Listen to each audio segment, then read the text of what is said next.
शुक्रिया पूजा। नेताजी हाजिर है। कल जी दिल्ली एनसीआर हरियाणा का शो लॉन्च हुआ और शो दिल्ली एनसीआर का है और हरियाणा का भी है। तो आज एक बड़ी शख्सियत के साथ आपकी मुलाकात के लिए हम नेताजी हाजिर में हैं। दुष्यंत चौटाला साहब हमारे साथ हैं, जो कि हरियाणा के पूर्व उप मुख्यमंत्री रहे हैं और आजकल जो पूरी संघर्ष है वो पार्टी को रिवाइव करने का है। तो दोनों परिचय बड़े इंपॉर्टेंट हैं।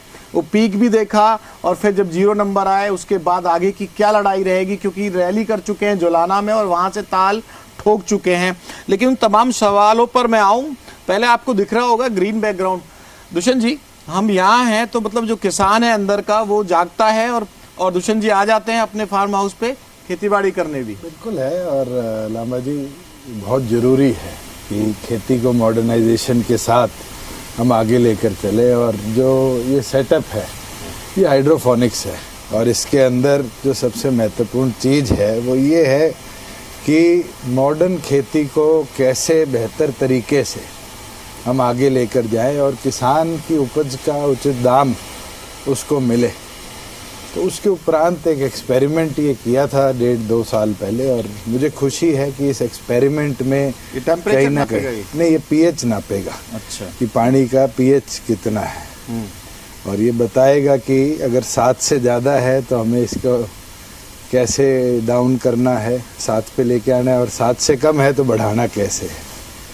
तो ये सारी पानी की बेस्ड खेती है, इसमें कहीं मिट्टी का उपयोग नहीं है। 100% जो खेती है वो पानी के ऊपर होती है। और धीरे धीरे देश के अंदर बहुत से प्रदेशों में इसको एक्सेप्ट भी किया गया है और बड़े अच्छे बेनिफिट्स हैं कि ऑफ सीजन के अंदर आप वो प्रोडक्ट लाके दे सकते हो फार्मर को, जो प्रोडक्ट्स कहीं ना कहीं फार्मर को उसकी फसल को ऑर्गेनिक की ओर ले जाते हैं।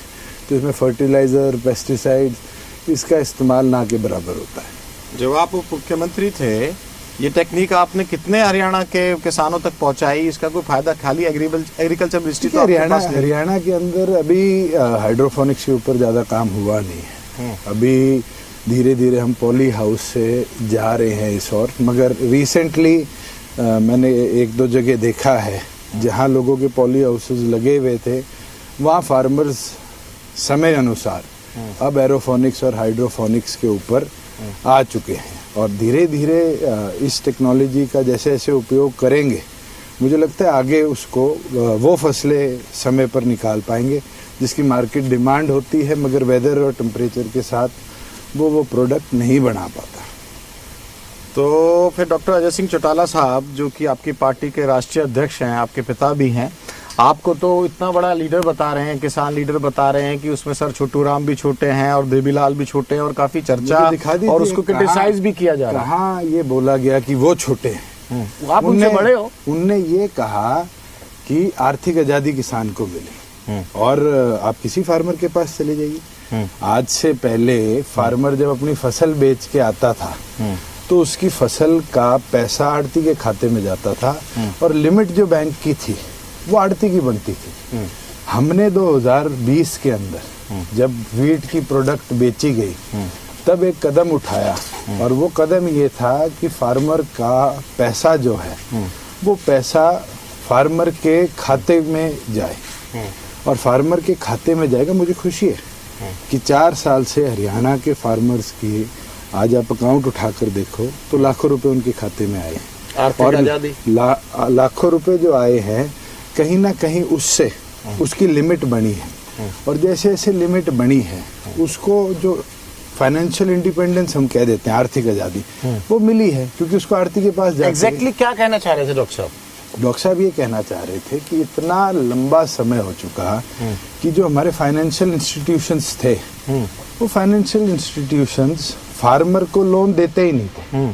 और आप उठा के देखोगे तो जितने हमारे बैंक्स थे वो सारे के सारे फाइनेंशियल इंस्टीट्यूशंस जो पैरेलल इकोनॉमी चलती थी उसके अंदर पैसा डालते थे, जो कि हमारे आड़ती और उनके दुकानें थी, उनकी पार्टनरशिप। लेकिन इसका मैसेज तो फिर इस तरह से लिया गया ना कि दुष्यंत चौटाला साहब ने अपने 5 साल के कार्यकाल में बतौर उप मुख्यमंत्री रहते हुए इतना काम कर दिया जो सर छोटू राम नहीं कर पाए। और देवीलाल, जो आप लेगेसी को लेके आप लोग चलते हो, ये तो दिखाने वाले आप हो।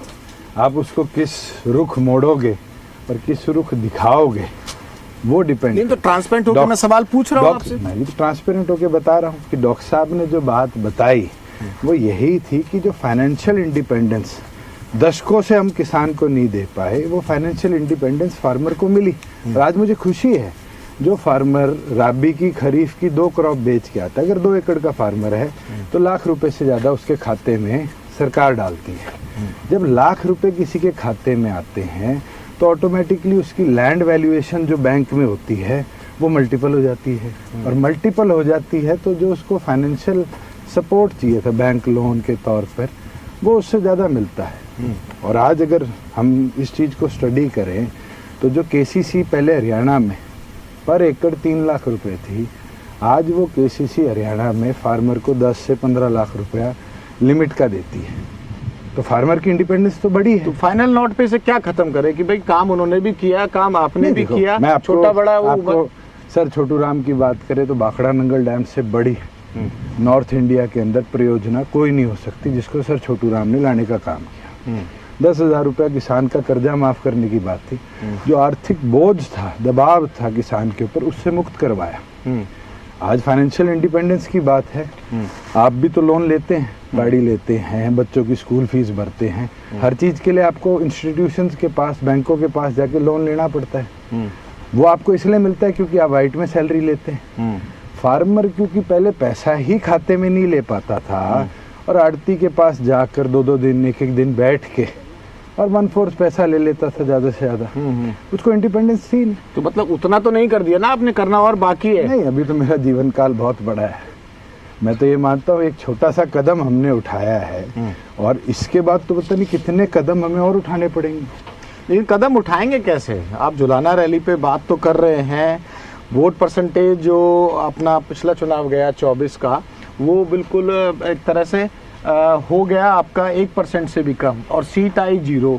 अब ऐसे में ये तमाम जो चीजें होंगी तो फिर कहाँ लगेगा कि ये जो पार्टी है सरवाइव भी करेगी और हरियाणा के पॉलिटिकल सिस्टम में रिलेवेंट बनी रहेगी? रिलेवेंट बनी रहने की लड़ाई है आपके लिए। रेलेवेंस कब आ जाए ये भगवान समय पे डिपेंड करता है, किसी को नहीं पता। तो भारतीय जनता पार्टी जो आज 303 एमपी लेगी और जो कांग्रेस किसी टाइम पे 423 एमपी लेगी थी, आज कांग्रेस की स्थिति 48 पे आने की भी, 43 पे आने की भी थी, लीडर ऑफ ऑपोजिशन भी नहीं बना पाई। भारतीय जनता पार्टी 2 विधायकों पे, 2 सांसदों पे आके रुक गई थी।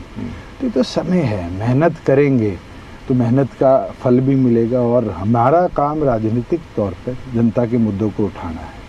आज मैंने एमडीयू वाला मुद्दा उठाया, सिर्फ एमडीयू के 1.5 लाख छात्रों की बात नहीं है। मेरे वो विषय को उठाने के बाद, गवर्नर साहब से मिलने के बाद जो कमेटी बनी, केंद्र सरकार ने पूरे देश में नैक को रिवाइज किया। और आज अगर हम नैक रिवीजन की बात करते हैं तो करोड़ों छात्र हैं जो 1100 प्लस इंस्टीट्यूशंस के अंदर पढ़ते थे, जिनको इसका नैक रिवीजन का फायदा मिला है। तो क्या हम जनहित की लड़ाई छोड़ देंगे? वोट परसेंटेज तो जनता के साथ से आता है। एक्सेप्टेंस की बात तो होगी ना, जनता कितना एक्सेप्ट करेगी, ये बात बार बार होती है। दुष्यंत जी ने नहीं, ये बात एक बार कर लेते हैं ना, वंस फॉर ऑल सेट कर लेते हैं। करीब करीब मेरी आपसे 1 साल से बात हो रही है, मौका मिला नहीं तो मैं कहा चलो अब करते हैं तसल्ली से। भाई ये है कि भाई बीजेपी के साथ ना गए होते तो दुष्यंत आते। एक बात ये भी उठती है, ये भी आरोप लगता है कि भाई 14 वाले चुनाव में अगर पार्टी ना छोड़ी होती, 19 वाले चुनाव में अगर पार्टी ना छोड़ी होती, इनेलो का फाड़ ना होता, तो जो गठबंधन था वो सरकार में पूरी तरह से आ जाता। हरियाणा को और कहते हैं तरीके से कवर करते हैं। पहली चीज तो मैंने कोई पार्टी नहीं छोड़ी। आप अपने फैक्ट्स भी ठीक करिए और जो लोग कहते हैं उनको भी ठीक करिए। हमें पार्टी से निष्कासित किया, सिचुएशन ऐसी आ गई। सिचुएशन बनाने की किसने थी? आप लोगों ने नारे लगवा दिए। अरे मैंने लगवाए। वो कह रहा है जस्सी पेटवाड़ की आप लोगों की प्लानिंग थी। किसी के कहने की बात के ऊपर मुझे जवाब देने की जरूरत नहीं है। राजनीतिक तौर पर हमने अपना काम कर रहे थे, हम अपना काम करते आए। और एक चीज मैं कह सकता हूँ, हमें पार्टी से निष्कासित किया। राजनीतिक तौर पर हमारे पास 2 रास्ते थे, या तो हम राजनीति छोड़ के घर बैठ जाते। दूसरी चीज थी, हमने ये फैसला लिया कि खड़े होकर अपनी लड़ाई लड़ें। हमने तो झंडा डंडा सब त्याग कर लेकिन नई शुरुआत करी। जनता ये नहीं चाह रही, जनता ये कह रही है कि भाई इनेलो उस समय जब बीएसपी के साथ गठबंधन में थी इतनी मजबूत थी कि एक सीरियसली कंटेंडर लग रही थी कांग्रेस को। 5 साल से इस चीज का जवाब दे दे के थक गया। कंटेंडर लग रही थी, छोड़ तो नहीं रही है, तो मानोगे ना। ये तो आप लोग बारी बारी आपके सवाल ही 4 हैं, तो आप वही 4 सवाल बारी बारी ले आते। मुझे एक चीज तो बता दो भाई, इनेलो का रोना आप दिखा देते हो, इनेलो क्या करिए? मैं तो नाम लेना छोड़ चुका हूँ। मैंने छोड़ दो, वो रोहतक में उन्होंने ताल ठोक दी, हुड्डा के गढ़ में चैलेंज कराए। कर लो यार, कौन रोक रहा? राजनीति है, 5 साल ठोकनी पड़ेगी। 1 साल ठोक दी तो कह रहे हमारे 2 विधायक इतने मजबूत हैं कि हम कांग्रेस से ज्यादा मजबूत विपक्ष है। विंटर सेशन आ रहा है, देख लेना कौन कितना मजबूत है, कौन क्या बात उठाएगा। मैं तो आपको एक चीज बोल सकता हूँ, जुलाना के अंदर सरकार को हमने घेरा। आज विपक्ष के अंदर 2 पार्टियां और हैं।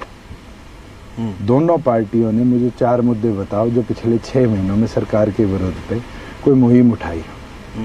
वोट चोरी का उठाया कांग्रेस, इतनी बड़ी बात है। सबसे पहले चोरी करनी किसने सिखाई?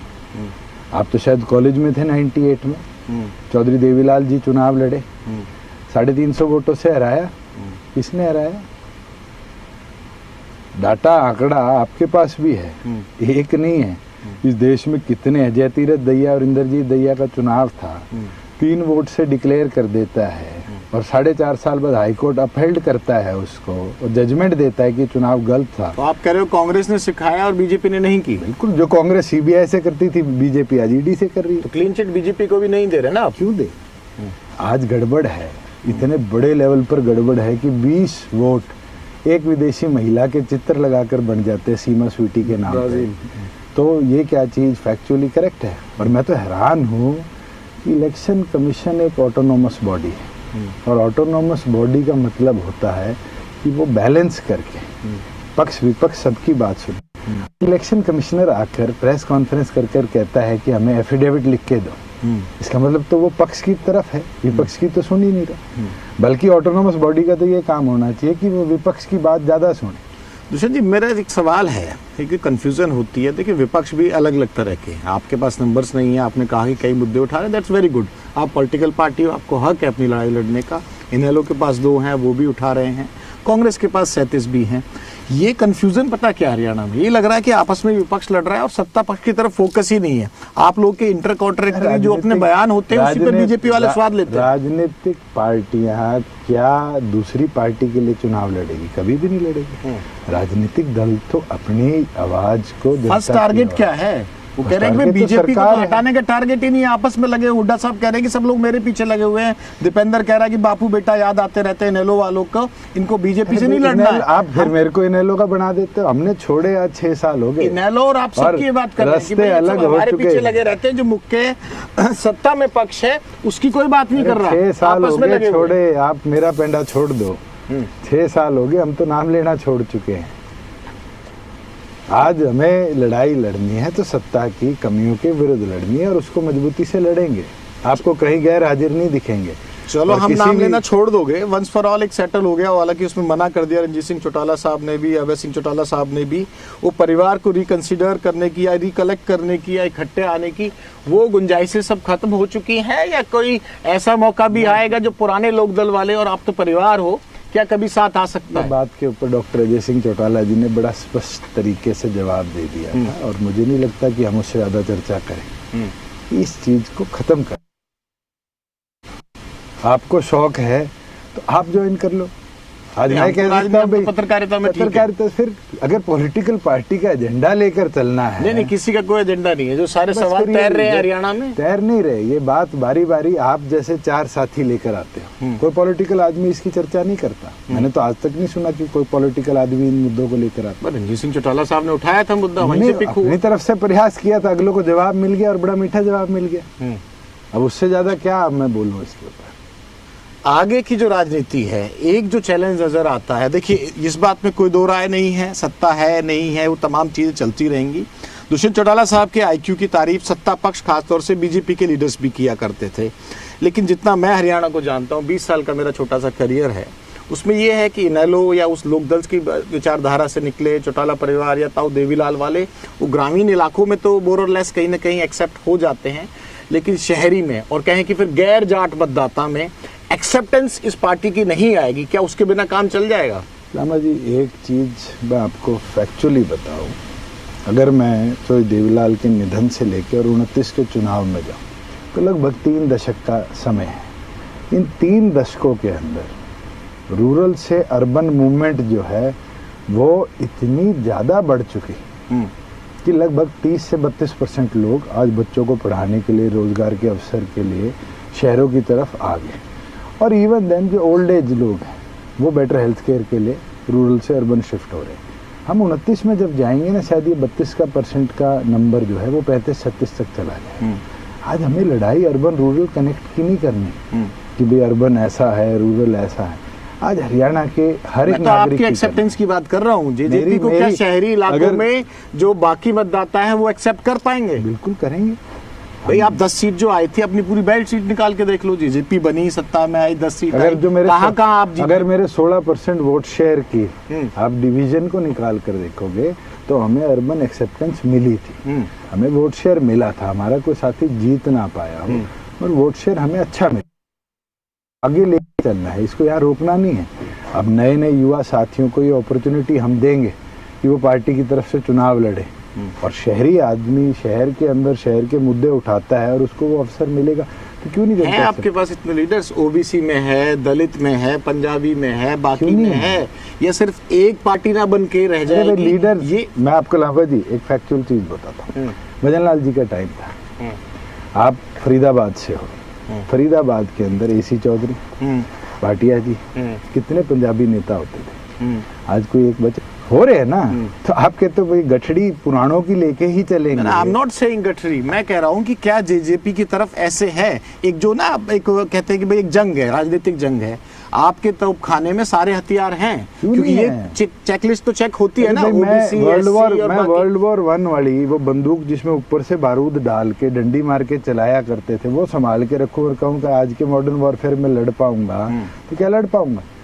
आज आपको ट्रस्ट है कि बाकी जातियों में भी एक्सेप्टेंस मिलेगा? जेजेपी को किसी एक जाति की पार्टी बनके नहीं रहेगी। मैंने अगर 8% बीसीए को हिस्सेदारी दिलवाई पंचायती राज में तो मेरे साथ जुड़ेंगे लोग।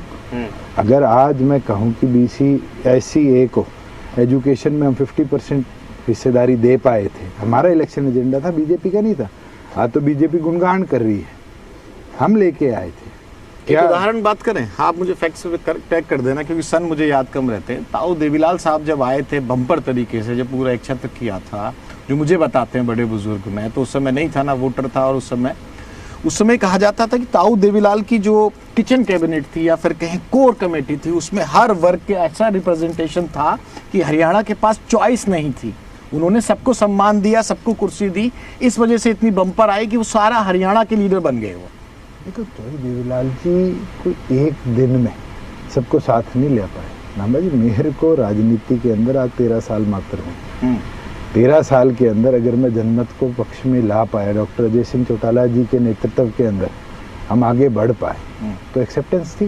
तो बीजेपी वाले कह रहे हैं तो तुक्का लग गया, सिरसा से भाज लिए, जींद वाला साइड पकड़ लिया, इस बार यहाँ से भी रिजेक्ट हो गए। अब कौन सा नया इलाका ढूंढोगे? बीजेपी वाला कहता है, सारे कहते हैं। अगर कहते हैं भेज दूंगा आपको। नहीं, अगर कहते हैं तो उनको बोलो आपकी टॉप लीडरशिप से बात करो कि तुक्के में उनने समर्थन क्यों मांगा 19 के अंदर। हमने तो कांग्रेस को भी कहा था नंबर्स लेके आओ, हम साथ चलेंगे, मगर वो नहीं ला पाए। बीजेपी के पास नंबर्स थे, मगर उनको श्योरिटी चाहिए थी कि एक स्टेबल गवर्नमेंट प्रदेश में रहे, तभी तो उनकी टॉप लीडरशिप साथ आई थी। जो कहते हैं उनको बोलो पहले अपने ऊपर आला कमान से बात करें। टच में है आप आला कमान के? नहीं, मैं जिस दिन गठबंधन टूटा है, जिस दिन नायब सैनी जी प्रदेश के मुख्यमंत्री हुए, हमने अपने रास्ते अलग कर लिए। और ये रास्ते हमेशा अलग रहेंगे या भविष्य में फिर ऐसा होगा? क्योंकि ये भी एक सवाल होता है ना। देखिए, हमारा काम हमारी राजनीतिक संगठन की ताकत को बढ़ाना है। भविष्य में क्या पता ऐसी परिस्थिति बन जाए कि कांग्रेस हमें समर्थन दे, जैसे केजरीवाल को दिल्ली में दिया था। कांग्रेस ने तो नहीं है राजनीति के अंदर समय जो है। डायलॉग है ना, चिमटे से भी नहीं छूना चाहूंगा उस पार्टी को। कौन कहता है? एक डायलॉग है राजनीति। ऐसा तो आप दुष्यंत जी के साथ ऐसा तो नहीं है। दुष्यंत के साथ हो ना हो, दुष्यंत पार्टी में रहे ना रहे, मैं तो इतना बोल सकता हूँ जननायक जनता पार्टी हरियाणा प्रदेश की लड़ाई लड़े और मजबूती से लड़े। ठीक है, मैं सीधा पूछ लेता हूँ, अगर ऐसी कोई नौबत दोबारा आए 29 में आपकी प्रायोरिटी क्या होगी? बीजेपी होगी, नौबत कांग्रेस कैसी होगी, बनाओगे? या फिर कभी इनेलो पे इतने नंबर लांबा आए? जी, हाइपोथेटिकली नौबत आती है और नौबत के अंदर मैं बड़ा प्रैक्टिकल आदमी हूँ।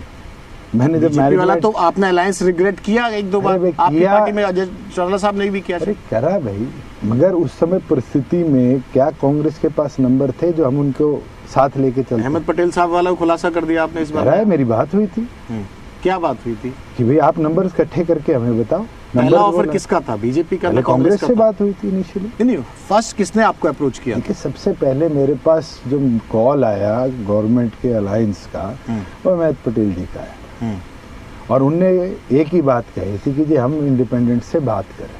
मैंने कहा आप नंबर इकट्ठा कर लीजिए और हमें बता दीजिए। उनसे नंबर इकट्ठे ही नहीं हुए, क्योंकि उसी टाइम बीजेपी सातों के सातों इंडिपेंडेंट को लेके तो दिल्ली पहुंच चुकी थी। और ये तो आपने भी देखी थी, जहाज की फोटो आई थी, गाड़ियों की फोटो आई थी, दुग्गल जी थी, हरियाणा सब थी, देख। हरियाणा भवन के अंदर सारे इकट्ठे हो गए थे। मगर उसके बावजूद भी स्टेबिलिटी कैसे मिल रही थी?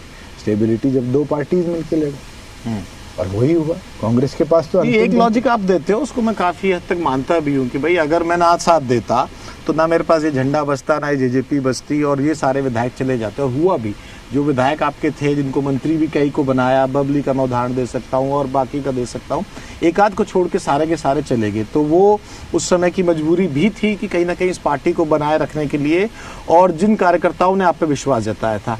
लेकिन अब आप लोग कहते हो कि नहीं यार बीजेपी वाली गलती होगी, तो मैं 29 वाला सवाल क्यों ना पूछूं आपसे? देखिए, गलती किस चीज को आप बोलते हैं? कि भाई बीजेपी वाले माइंडसेट के वोटर नहीं थे आपके। अरे वोटर ना हो, मगर क्या 4.5 साल की गवर्नेंस में हम 1000 रुपये पेंशन नहीं बढ़ा पाए? 50% महिलाओं को आरक्षण नहीं दे पाए?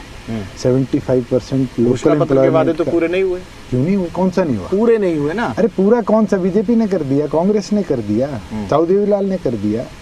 आप मुझे एक बता दो, 100% घोषणा पत्र कौन सी पॉलिटिकल पार्टी? केजरीवाल तो 15 साल दिल्ली प्रदेश में मुख्यमंत्री रह गए। आप फर्स्ट उनका मैनिफेस्टो उठा लो, क्या वो पूरा कर राम पाए? मंदिर बना दिया उन्होंने तो। किसने? बीजेपी ने। अरे एक मुद्दा किया ना, 15 लाख आ गए लांबा साहब के 70 खाते हटा में। दिया। लांबा साहब के खाते में 15 लाख आ गए क्या? 70 हटा दिया। नहीं, हमारे खाते 2 में तो करोड़ नहीं आए। रोजगार दे दिए साल के। वो तो बात होगी उस पे कि भाई नहीं ये तो लांबा ऐसे था, जी, वैसे था। इसलिए बात दो बड़े करो, जो मुद्दे जिस विचारधारा के साथ वो लोग चल रहे मैं जो थे। बात कह रहा हूँ उस पॉइंट पे बात करो कि घोषणा पत्र के मेन मुद्दे जो होते हैं वो पॉलिटिकल पार्टी की प्रायोरिटी होती है। आधी कुर्सी थी, इस वजह से आधे वादे पूरे हो पाए, ऐसे कैसे? आधे क्यों पाए? हम 75% से ज्यादा अपने वादों को पूरा कर पाए। और पूरे वादे करने के लिए क्या चाहिए होगा? पूरी गवर्नमेंट। वो कैसे बनेगी? 46 आंकड़ा। अब 0 से 1% से कैसे 5 साल में इतना लंबा 2 से लेके 303 बीजेपी पहुंच गई। क्या मेहनत नहीं करी उन्होंने? करी है, हम भी करेंगे। आज कांग्रेस के नेतृत्व की यह हालत है। 37 विधायक है उनके पास हरियाणा में, ठीक है। केंद्र में हरियाणा में है, बिहार में कितने हैं? 16 के करीब है शायद, अगर मैं सही हूँ तो। कांग्रेस के 16 कुछ ऐसे होंगे, मैं करेक्ट कर लेता हूँ। आपके फीड से ले लो, 2 अभी नहीं है।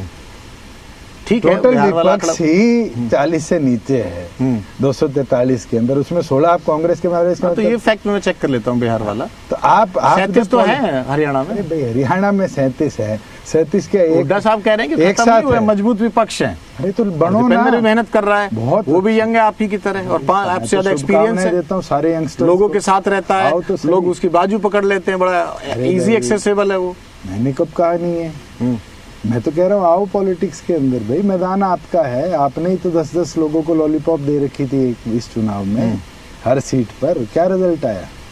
राजनीति मजाक नहीं है, बड़ा सीरियस विषय है। और सीरियस विषय में जब आप प्रैक्टिकली लड़ाई लड़ते हो तब कहीं ना कहीं उसका बेनिफिट। सीएम साहब पे भी आप लोग हमलावर हो जाते हो, कहते नहीं सीएम ही नहीं मान रहे हम तो। आज के दिन तो आप मेरे से क्यों बात करते हैं? आप किसी व्यक्ति से पूछ लो, प्रदेश का नेतृत्व कौन कर? अभी इंटरव्यू तो आपका चल रहा है, तो आप ही से तो बात करूंगा। मैं तो ये बोल रहा हूँ कि मैं अकेला नहीं हूँ ये बोलने वाला। वाई? मुख्यमंत्री कहते हैं कि गुंडे प्रदेश छोड़ जाओ, और गुंडे उससे ज्यादा आ जाते हैं, क्राइम उससे ज्यादा बढ़ जाता है। मुख्यमंत्री फैसले लेते हैं, वो फैसले इंप्लीमेंट नहीं होते। प्रदेश में कितने मुद्दे रहे पिछले दिनों, जब मुख्यमंत्री ने कहा है कि अब ये इम्प्लीमेंटेशन होगी। पैडी की जो हालत हुई इस बार, 350-400 रुपए सस्ती किसान बेच के आया, और खुद सरकार मानती है। 10 FIRs करिए यमुनानगर करनाल के अंदर, जिसमें 100 करोड़ रुपए की आज पैडी मिसिंग है। एक आदमी अरेस्ट होता है।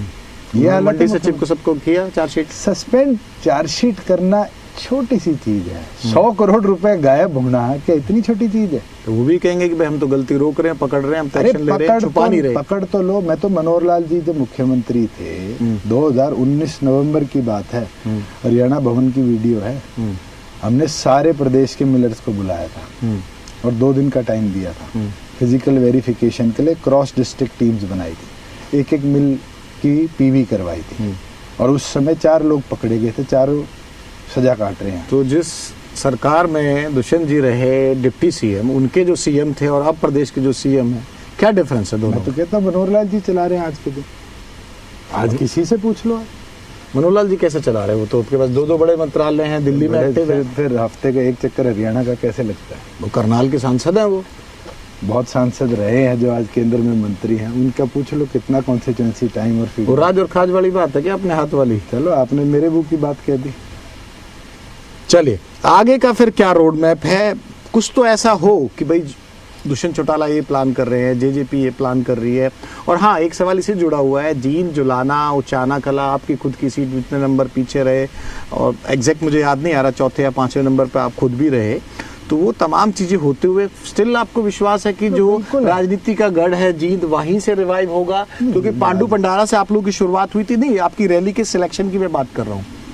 अभय चौटाला चूज करते हैं रोहतक को, वो उनकी चॉइस थी। आपने जुलाना और उसी एरिया को चूज किया जहां आपके नंबर्स बहुत बुरी तरह से गिरे और खुद भी आप हारे।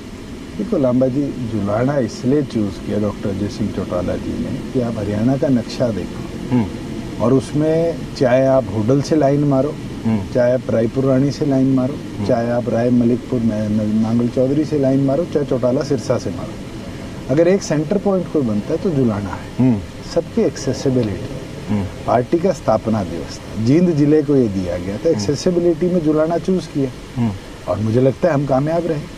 नहीं, मैं एक्सेप्टेंस की बात कर रहा हूँ कि बस डिस्ट्रिक्ट में बहुत ज्यादा रिस्पांस नहीं मिला, खुद भी तो आप हारे। क्या आप ये बहुत बुरी तरह हारे। आप ये बता, कोई टीज नहीं है उस इलाके से। अब खुद आप उचाना कला ने रिजेक्ट कर दिया और रिजेक्ट करके नंबर भी इतना पीछे दे दिया। तो चौटाला साहब मुख्यमंत्री थे, निर्वाणा से हार गए, तो आप क्या उसको टीस बोलोगे? वही निर्वाणा ने अगली 3 बार विधायक बनाया पार्टी का, चाहे रिजर्व होगी वो सीट।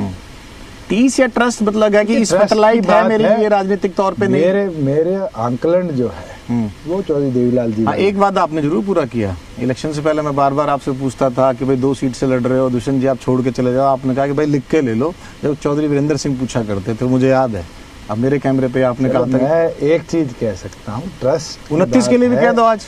ट्रस्ट की बात है तो ट्रस्ट एक चीज का है कि समय पर एक ऐसा प्रचार किया गया था जिस प्रचार को आप चाह के भी नहीं रोक पाए और वो चौधरी देवीलाल जी वाली बात सत्य हुई। कि क्या प्रचार किया गया था? किसान आंदोलन का जो आउटपुट था वो सारा का सारा ठीक रहता, हम पे फोड़ा गया। नहीं तो जिस पक्ष में बयान भी तो आए थे ना, जिस सीट पर टोल्स थे, जहां धरना चले, उन सब पर बीजेपी जीती। देखिए, जब उस समय आपसे बात होती थी, आपकी गठबंधन की मजबूरी थी, आप उसको डिनाई नहीं करते थे, बहुत क्रिटिसाइज नहीं करते थे। बाद में अब सत्ता से आप बाहर चले हो, कह रहे नहीं हाँ उस समय गलत हुआ। नहीं, गलत मैं ये नहीं कहता कि एक्ट्स और अमेंडमेंट्स और इनके ऊपर कभी मैंने कहा। मैं जो चीज कह रहा हूँ, you are not against that time ना। अरे आज के दिन भी आप उठा के देखो ना, आज नरमे का किसान जिस तरह पिटा हुआ है, तो ठीक थे वो कानून? सारे नहीं ठीक, मगर 1-2 चीजें हमें आने वाले भविष्य में भी लेनी पड़ेगी। क्या? चाहे आप किसी यूनियन के आदमी से पूछ लें, आज नरमा है, नरमा ऐसी हालत कर दी गई, आप अपने डायरेक्टेड क्षेत्र की बाहर की मंडी में नहीं बेच के आ सकते। किसान को मजबूरी में 1500 रुपए 2000 रुपए सस्ता बेच के आना पड़ रहा है। अगर उसको इंडिपेंडेंस होगी कि वो विद इन स्टेट जहाँ हायर प्राइस मिले वहां जाकर बेच के आए, तो क्या उसको लाभ नहीं मिलेगा?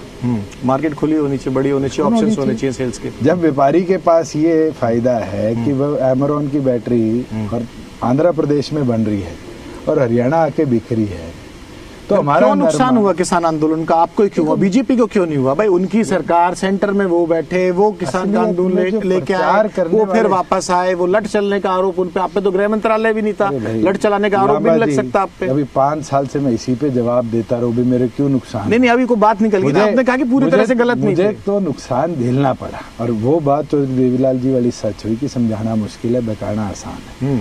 टोल के ऊपर एक ऐसी भूमिका बना दी गई, बॉर्डर पे एक ऐसी भूमिका बना दी गई कि मेरा रेजिग्नेशन शायद इस देश की सरकार को हिला देता। इतना फायदा तो फिर उनको भी नहीं हुआ, अभय सिंह चौटाला साहब को भी। पहले तो चलो उस समय जीत गए वो उपचुनाव में, लेकिन इस बार तो खुद उनको सीट हारनी पड़ी। ये तो जनता के हाथ में। जो किसान बेल्ट वाली सीट की बात करें ना, मैं अब आप सारे सवाल थोड़ी आपसे पूछ रहा हूँ, मैं चर्चा भी कर रहा हूँ।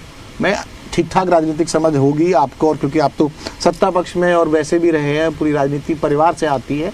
मैं ये कह रहा हूँ कि भाई अगर ऐसा ही था, सारा नुकसान था, तो जो किसान बेल्ट वाली सीटें हैं वहाँ बीजेपी कैसे जीत कर आ गई फिर? देखो, ये चीज समझने की है कि उनने इस चुनाव को एक अलग स्ट्रेटजी से लड़ा, और उनकी स्ट्रेटजी तो जो थी वो उसमें वो कामयाब रहे, और उसका बहुत क्या स्ट्रेटजी? उनने डिवाइड किया एरिया को, रीजन को, और प्लस जिस तरह के कांग्रेस के सीट डिवीजन थी उसका उनने बेनिफिट उठाया। आप खुद सोचो कि कांग्रेस ने लास्ट मोमेंट पे राय की सीट बदल दी, उसका बेनिफिट किसको मिला? बीजेपी को। आप बवानी खेड़ा उठा के देखो, आप कुमारी शैलजा का नाराज होना देखो, आप 20 ऐसी सीटें मैं बता सकता हूं जहां कांग्रेस के आज भी स्टेज पे चढ़ने वाले लोग इंडिपेंडेंट चुनाव लड़े। क्या there was some deliberate efforts? बिल्कुल है। क्या कहीं ना कहीं वो लोग रोक ही नहीं पाए उन लोगों को इंडिपेंडेंट लड़ने के लिए जिन लोगों को समय पे रोका जा सकता था। हम भी तो 19 में चुनाव लड़े थे, मेरे पास भी तो हर सीट पे 3, 4, 5 साथी चुनाव लड़ने की योग्यता रखते थे, पर हमने मनाया ना, उनको समझाया, उस चीज का बेनिफिट मिला। तो ये चीजें समझने की है कि कांग्रेस डेलिबरेटली नहीं चाहती थी कि वो उतने नंबर्स पे पहुंचे, और ये तो हरियाणा का आम नागरिक आपको बता देगा कि कहीं ना कहीं इनकी इंटरनल विजन जो था उसने इनके ऊपर ये इस तरह का झटका पैदा किया। एक आखिरी सवाल मेरा, आप ताऊ देवीलाल परिवार से आते हैं, आप चौटाला साहब की फोटो भी आप लगा रहे हैं, हालांकि चाचा जी बहुत धमका रहे हैं, ऐसा मत करो भाई, जूत है पैर में, ये लाइन उन्होंने बोली है, अब मत कहना कि फिर मैं सुनो सवाल। सोच जूत की है, जिसकी सोच वो अफसर वाला तरह तो की याद है भाषा आपने की क्या नहीं था, है। किसने मारे किस अफसर को, वो मेरी आदमी इन मना कर रहा चीजों है। पे ना मेरे विचार इस तरह के, ना मैं इस पे टिप्पणी करता। मैं तो इतना कह सकता हूँ कि आज के दिन जनता ने मत देना है, जनता की विचार ने संगठन को आगे लेके जाना है, और हमारा टारगेट ये है कि 4 साल जो हमारे 6850 गांव हैं और शहर हैं, इन सब के बीच में जाकर हम जनता का विश्वास पहले से भी ज्यादा। वो सवाल बीच में आ गया, ये था भाई ताऊ देवीलाल साहब की लेगेसी। अब आप चौटाला साहब का फोटो भी यूज करते हैं, डॉक्टर अजय सिंह चौटाला ने भी काफी काम किया, अलग अलग। मैं सवाल पूछ लेता हूं, उसके बाद फिर दृश्यंत और दिग्विजय जैसी यंग एनर्जी भी है, और पढ़ाई लिखाई के साथ वो एक IQ लेवल भी है। अब जेजेपी से अगले चुनाव की बिसात तक क्या उम्मीद की जाए हरियाणा की जनता, और क्या आप लोग ऐसा करने वाले हैं, वो आपको मैं मौका देता हूँ। सारे आरोप प्रत्यारोप नहीं होने चाहिए ना। एक चीज बता, हमारा विजन क्लियर है, हमें हरियाणा को आगे लेके चलना है, चाहे वो महिलाएं हो, चाहे वो युवा हो, इन सब को हमें ताकत देनी है। और हमारा जो इनिशियल विजन था वो भी यही था कि इनकी ताकत को हम कैसे बढ़ाएं, और हम कामयाब रहे। लोगों का ट्रस्ट कैसे जीतेगी ये पार्टी? ट्रस्ट तो जीता हुआ है, और हमने जो काम करे हैं धीरे धीरे लोग उनकी चर्चा भी करते हैं। इस बार प्रोक्योरमेंट की जो हालत थी वो किसानों को ये पता चल गया। बीजेपी से कैसे निपटोगे? वेल ऑर्गेनाइज, ज्यादा कार्यकर्ता, केंद्र में भी सत्ता, चुनाव आप लोगों से ज्यादा मेहनती है बीजेपी वाले। की स्ट्रेटजी में कोई टीवी पे तो बता नहीं सकता। नहीं, कॉन्फिडेंस तो बता सकते हो, मैं स्ट्रेटेजी खोलने के लिए बोल भी नहीं रहा आपको। कॉन्फिडेंस तो संगठन की मेहनत से है। वो कहते हैं केंद्र में जब तक जो सरकार रहेगी वो हरियाणा में आई जाती है, फिर मोर और लेस। कहाँ रूल है? रूल तो कहीं नहीं है, यही तो बोल रहा हूँ। ट्रेंड की बात कहने से तो ट्रेंड चला, कहने से तो कांग्रेस कभी सत्ता से बाहर ही ना जाती। ट्रेंड तो चला आ रहा है ना। ट्रेंड नहीं चला आ रहा, आप फिर दोबारा फैक्ट्स पे नहीं आते। ये ट्रेंड तो 2009 के बाद बना है। चलो 9 के बाद बना, और प्रदेश 24 तक तो मेंटेन है ना। ये 24 तक है, 29 में क्या होगा इसकी चर्चा आज करके और इसका निष्कर्ष लाना ये तो मुमकिन नहीं है। मुमकिन नहीं है, और मुमकिन इसलिए नहीं, सवाल इसलिए कि सिर्फ हरियाणा थोड़ी है। आपके महाराष्ट्र के चुनाव हो, वोट चोरी का मुद्दा उठा, बिहार के चुनाव हो, अपोजिशन दिख तो नहीं रहा ना देश में। वोट चोरी का मुद्दा जो नहीं, बीजेपी के अपोजिशन में कौन दिख रहा है पूरे लेवल पे? मैं तो कहता हूँ 1 नेशन 1 इलेक्शन होने दो ना, पता चल जाएगा क्या रहेगा स्टेट्स में और क्या रहेगा। सब लोग तो मना कर रहे हैं। कौन आप फेवर में उसके? फेवर में, हमने तो 2019 में भी लिखित में दे रखा है पार्टी की तरफ से। अब स्टैंड सेम है अब भी? बिल्कुल है। क्या फायदा नुकसान उससे? अरे आपका 2 बार का खर्चा एक बार में हो जाता है, आपकी मैन पावर जो फिर है वो कह रहे हैं ना जो सत्ता में पार्टी बैठी है उसको फायदा हो जाएगा उससे। कौन स्टेट कह रहा है? अरे विपक्ष विरोध कर रहा, कौन कह रहा है? क्या आप मेरे को आदमी बताओ ना, कौन कह रहा है? विपक्ष अपोज करता है कौन ना सा इसको? विपक्ष? मैं भी तो विपक्ष में हूँ। मैं कह रहा हूँ कि इसका लाभ ही रीजनल पार्टीज को होगा। और कैसे होगा आप देख लेना।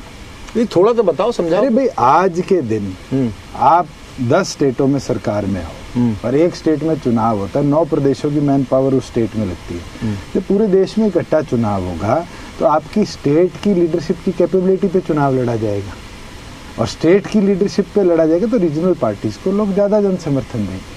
चलिए, काफी सवाल थे वो हो चुके हैं लगभग, और नेताजी हाजिर थे और हाजिर जवाबी के साथ ही हाजिर थे।